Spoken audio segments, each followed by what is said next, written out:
आज मैं आपको एक ऐसी लव स्टोरी सुनाने जा रही हूँ जो आपको अंत तक सुनने पर मजबूर कर देगी। यह कहानी है सच्चे प्यार, मेहनत और समय के बदलने की। एक छोटे से शहर में आरव नाम का लड़का रहता था।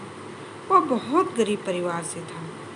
उसके पिता एक छोटी सी दुकान चलाते थे और घर की हालत बहुत साधारण थी।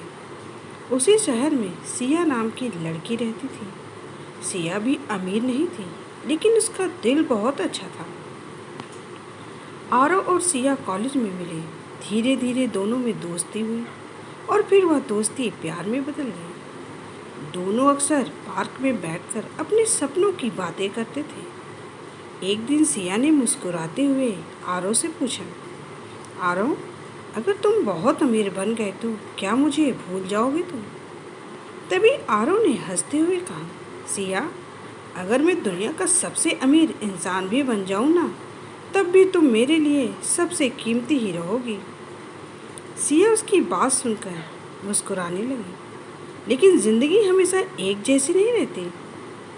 कुछ समय बाद आरव के घर की हालत और खराब हो गई। उसके पिता की तबीयत भी खराब रहने लगी। घर चलाना मुश्किल हो गया। तब आरव ने एक बड़ा फैसला लिया। वह सिया से बोला, मुझे इस शहर से बाहर जाकर काम करना होगा सिया। तब आरव ने एक बड़ा फैसला लिया और वह सिया से बोला, मुझे इस शहर से बाहर जाकर काम करना होगा। मैं मेहनत करूँगा और एक दिन बड़ा आदमी बनकर वापस आऊँगा सिया। यह सुनकर सिया की आंखों में आंसू आ गए। उसने कहा, मुझे तुम पर भरोसा है, मैं तुम्हारा इंतज़ार करूँगी। और उस दिन से आरव शहर छोड़कर चला गया। दिन बीतते गए, महीने बीत गए, फिर साल भी गुजर गए। शुरू में आरव ने बहुत संघर्ष किया। कभी छोटे मोटे काम किए, कभी रात रात भर मेहनत की।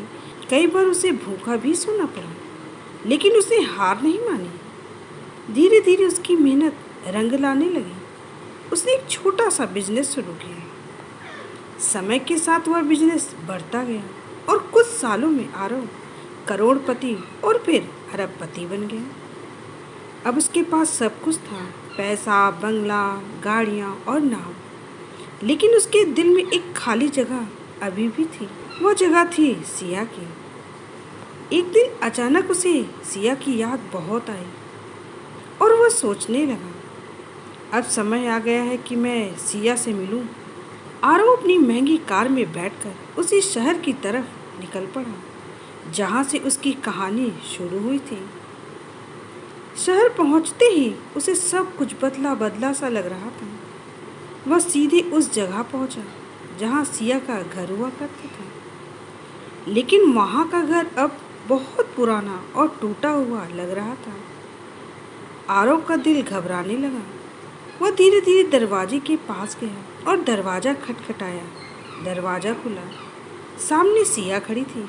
सिया ने साधारण से कपड़े पहने थे और उसका चेहरा पहले से ज़्यादा थका हुआ सा लग रहा था। कुछ पल के लिए दोनों एक दूसरे को देखते ही रह गए। आरव की आंखें भर आईं।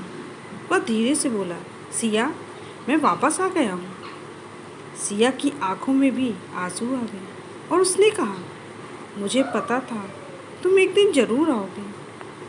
आरव ने चारों तरफ देखा। घर की हालत बहुत खराब थी। उसने पूछा, सिया, तुमने शादी क्यों नहीं की? सिया हल्के से मुस्कुराई और बोली, क्योंकि मैंने वादा किया था कि मैं तुम्हारा इंतज़ार करूंगी आरव। यह सुनकर आरव की आंखों से आंसू निकल पड़े। उसे एहसास हुआ कि दुनिया में आज भी सच्चा प्यार जिंदा है। आरव ने सिया का हाथ पकड़कर कहा, आज मैं बहुत अमीर हूँ, लेकिन अगर तुम साथ नहीं हो तो यह सब बेकार है मेरे लिए। सिया, क्या तुम आज भी मुझसे शादी करोगी? सिया रोते हुए मुस्कुरा दी और बोली, मैं तो उसी दिन से तुम्हारी हूँ जिस दिन तुमने जाने से पहले वादा किया था मुझसे। कुछ समय बाद पूरे शहर में उनकी शादी की चर्चा होने लगी। आरव ने सिया से शादी कर ली। उसने सिया से कहा, आज मैं जो भी हूँ सिया, तुम्हारे भरोसे की वजह से हूँ। इस कहानी से हमें एक बहुत बड़ी सीख मिलती है। सच्चा प्यार कभी पैसा या अमीरी गरीबी से नहीं बदलता। अगर प्यार सच्चा हो तो समय और दूरी भी उसे कमज़ोर नहीं कर सकती। अगर आपको यह कहानी अच्छी लगी हो तो वीडियो को लाइक करें, शेयर करें और चैनल को सब्सक्राइब जरूर करें।